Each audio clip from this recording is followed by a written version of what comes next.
Hello guys! Hello para sa lahat ng Aries. Hello Aries! Welcome dito sa aking channel, Kapalaran 888 Aries. Alamin natin kung anong messages, vibration, gabay energy para sa lahat. This is general reading, so pwede kang makaresonate. I-connect mo Aries ang iyong intuition sa lahat ng baraha na pwedeng lumabas dito. Okay, first card mo Aries is Watch Your Thoughts. Okay, it's important daw Aries na kailangan mo lang isipin kung ano yung gusto mo and wag yung mga kinakatakutan mo. Music for manifesting. Comment down below if may mga Aries dito na masyadong nagiging negative yung outlook mo sa buhay or masyado kang nagiging negative yung mindset natin. Sinasabi ng baraha sa'yo dito, Aries, na kailangan mong bantayan ang bawat words na lumalabas sa bibig mo, ang iniisip mo, ang plano mo, or kung ano man siya. Okay? Maging positive lang tayo. Positive lang yung dapat nating isipin. And huwag kang matatakot sa kung ano man ang nangyayari sa paligid mo sa ngayon. Music for manifestation. Sa pagmamanifest daw, sinasabi ng barahan na yung pakikinig ng music, yung pagkakanta, yung paghaham, pagpa-play ng instrument, music instrument, ay makakatulong daw yan while we are manifesting. Like for example, kung mahilig ka sa music, di ba? Pag nagpipray ka, maglagay ka ng earpods or ng headset, tapos para magkaroon ka ng parang background music while you're praying, di ba? Rejuvenating rain and first light. Wow. So, rejuvenating rain and first light, resonated siya sa bawat isa. Kasi, sinasabi ng baraha sa'yo na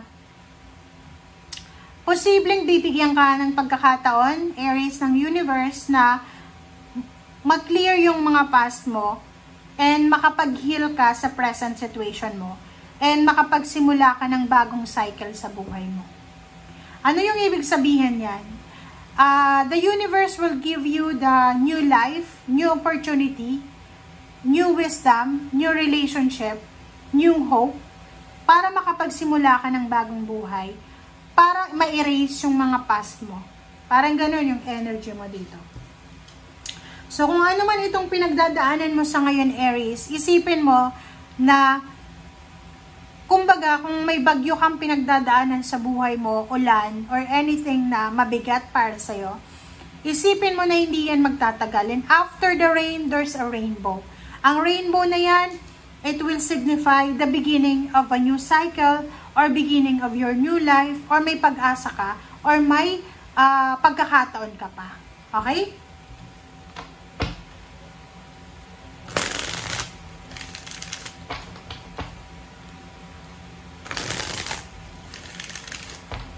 Okay. Aries, 10 of Wands.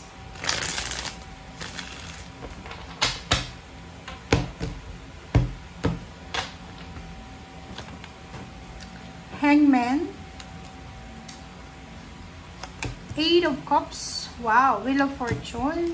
Okay. So, Aries, sinasabi ng baraha sa'yo dito na ihanda mo ang sarili mo kasi parating na yung pagiging busy sa buhay mo. Maybe for the past few years, unemployed ka or maybe nagkasakit ka, so hindi ka masyadong naging busy. But now, sinasabi ng barahan na simula ngayong July 1 or specifically July, sinasabi dito na kailangan mong ihanda ang sarili mo kasi maraming na-delay na responsibilidad ka na posibleng ipagpatuloy mo. Okay? Dito sinasabi din ng baraha na you have choice, you have option kung gusto mong baguhin yung takbo ng buhay mo.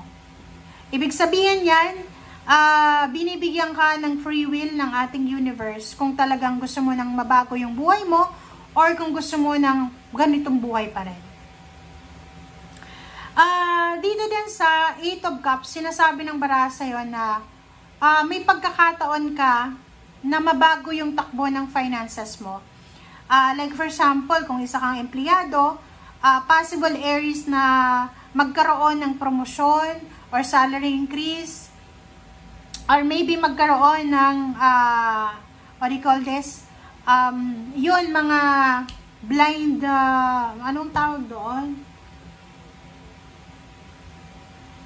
Basta pwedeng pagkakitaan na, like for example, manalo ka sa loto, mapili ka as beneficiary ng isang scholarship or kung ano man siya. So, nakikita natin dito yung empowerment. So, Aries, sinasabi ng barahan na mariretrieve mo kung ano man ang nawala sa yung power. So, like for example, na-demote ka from a manager, naging, 'di ba, assistant manager, pwedeng bumalik ka ulit sa pagiging manager. So, you will get all the power, all the authority para mabago yung takbo ng buhay. Kumbaga, nasa kamay mo yon, Aries. Ikaw yung magdidesisyon kung talagang gusto mong mabago yung buhay mo. Parang ganun lang yun eh. Physically, kung may sakit ka, kung gusto mong gumaling, parang sinasabi sa'yo ng universe na you have the power, you have the opportunity na gumaling dyan through your actions. Sa trabaho, ganun din. Kung gusto mo daw ma-promote, you have then the opportunity na ma-promote ka sa trabaho.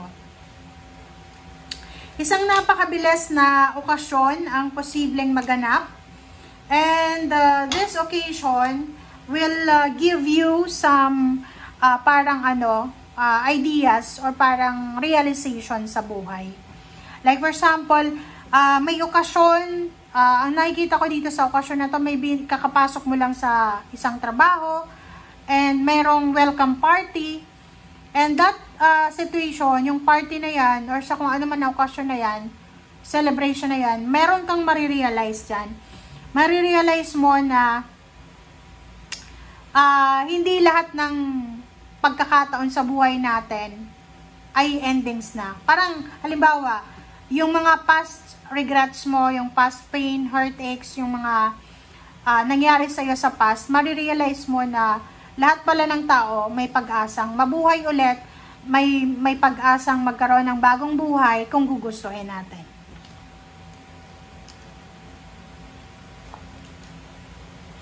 Okay.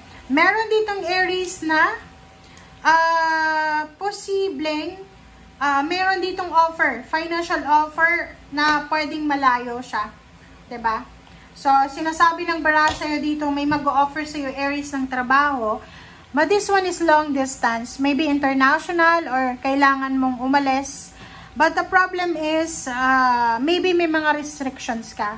So, hindi ka pwedeng umalis because kailangan mo magpagaling or may inaalagaan, may inaalagaan kang kapamilya, or basta you're restricted pa. But nakikita ko sir dito na manghihinayang ka sa offer na to eh. Kasi yung offer na to ay pwedeng magdala sa'yo in the rest ng iyong family ng progress.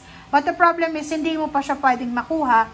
Yun nga, kasi may restrictions ka pa. So, nakikita ko sa'yo dito na yung financial improvement na to na ino-offer sa'yo ay pwedeng magdala to sa'yo ng positive outcome, or diba nung parang ano to eh, makakatulong to sa'yo para makaalis ka sa financial problems, burdens, or ano pa man. Pero manghihinayang ka because hindi mo siya magagawa. Hindi ko alam kung ano yung restrictions mo, but ikaw lang ang nakakalam nun. Okay? Thank you guys for watching. Bye!